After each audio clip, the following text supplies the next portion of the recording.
عليكم ورحمة الله وبركاته. اللهم صل وسلم وبارك على سيدنا محمد. وصفتنا النهارده هنعمل طاجن عكاوي.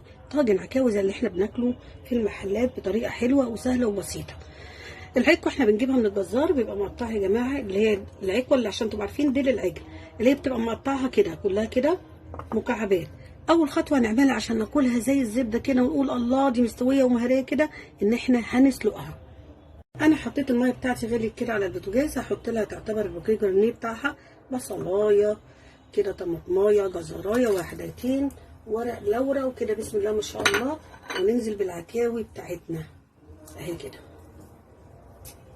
هنحط لها بقى شويه فلفل اسود كده، وكمان شويه هحط الملح. انا حاطه شويه معلقتين كده سمنه كويسين وحطيتهم يسخنوا، وننزل عليهم معانا بصل. البصل كميه البصل بقى دي بقى على حسب الرغبه. انا هدي حوالي كيلو بصل، لكن انتوا على حسب الرغبه يا جماعه، تقللوه الكميه تكتروا دي براحتكم. قطعوها يا دوبك كده ايه، هي اي تقطيعه انتوا عايزينها، بس انا مقطعاها مكعبات صغيره. وابتدي عايزه البصلايه بتاعتي تدبل، عايزاها تدبل كده.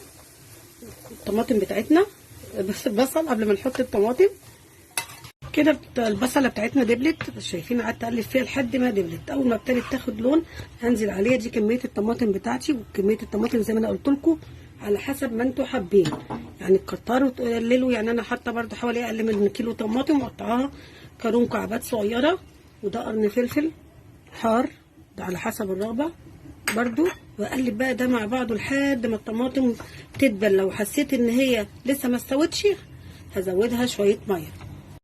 كده الطماطم استوت مع البصله دبلت برده. هبتدي بقى احط التوابل بتاعتنا. التوابل بتاعتنا عباره عن ايه؟ فلفل اسود، شويه فلفل اسود، كمون، بابريكا، بهارات، دي بهارات يا جماعه لحمه، وورق لورا، شويه كزبره، وشويه ملح. ما تكتروش الملح عشان تبقى الطاجن بتاعنا مسكر. هقلب التوابل دي وهبتدي احط ايه؟ جوز الطيب، شويه جوز الطيب معاهم. حطيت كوبايه ميه على التوابل، على البصل، على الطماطم كده، واسيبهم بقى يستووا يسبكوا شويه كده قبل ما نحط في الطاجن ونحط العكاوي. يعني احنا شغالين في الطاجن والعكاوي بتاعتنا بتستوي على النار، كله في وقت واحد. ده شكل الطاجن بتاعنا كده جاهز ان انا احطه في الفرن. ودي العكاوي يعتبر 3/4 سوا، ان الطاجن يعتبر بتاعنا مستوي. هبتدي ان انا احط جزء كده من الطاجن كده. الريحه تحفه بجد بجد. شايفين جزء كده من الطاجن بتاعنا، وانزل بالعكاوي بتاعتنا. ابتدي كده العكاوي بتاعتنا نرصصها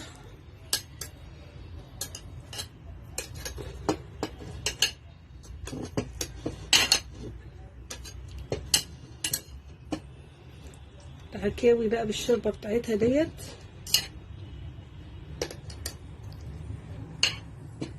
كده احنا رصينا العكاوي بتاعتنا. هننزل ببقيه الطاجن بتاعنا كده عليه، فردد عليه، وازودها يعتبر كبشه شوربه من بتاعه العكاوي، كبشه شوربه. هنحطها بقى ايه في الفرن، نغطيها، نحط لها كبشه شوربه دلوقتي ايه كده. غطينا على العكاوي عشان كل ده هيستوي يبقى زي الزبده. هغطيه بعد اللي هو الورق الفول يا جماعه، واحطه في الفرن على الصاجه من تحت، على الصاجه على درجه حراره 200. انا مسخنه الفرن بتاعنا قبلها ب10 دقايق. ده شكل يا جماعه طاجن العكاوي بتاعنا بعد ما طلع من الفرن. بسم الله الرحمن الرحيم، بسم الله ما شاء الله. حاجه كده بسم الله ما شاء الله. شايفين شكله حاجه كده فاخر من الاخر. شايفين شكله معجون الفلفل مشطشطه يعني، ولا احسن من وانضف من المطاعم. هنطلع بقى نشوف العكاوي بتاعتنا مستويه ازاي يا جماعه. طاجن بسم الله ما شاء الله، الله اكبر، اللهم بارك اللهم بارك. بصوا، عايزه اقول لكم، بصوا اللحمه، بصوا اللحمه متفصصه ازاي. شايفين العكاوي متفصصه ازاي، هي سخنه طبعا. شايفين شكل الطاجن لسه بيبقبق. بصوا اللحمه فصوص ازاي مستويه. شايفين يا جماعه استوت ازاي بالطريقه دي. العكاوي بتاعتنا زي ما بنقول زبده كده، شايفين. والطاجن بتاعنا بصوا البصل، بسم الله ما شاء الله، بسم الله ما شاء الله. ادي العكاوي بتاعتنا كلها بسم الله ما شاء الله متفصصه مستويه لحمه. اهي. ده احلى طاجن عكاوي تاكلوه تعملوه بايديكم. بسم الله ما شاء الله. بصوا بصوا اللحمه، بصوا يا جماعه انا فصصتها ازاي. بصوا اللحمه.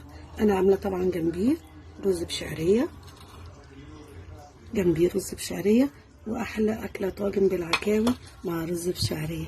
ان شاء الله اللي يتفرج على الطريقه بتاعتنا وتعجبه يدعمنا بلايك ويشترك في القناه ويفعل الجرس.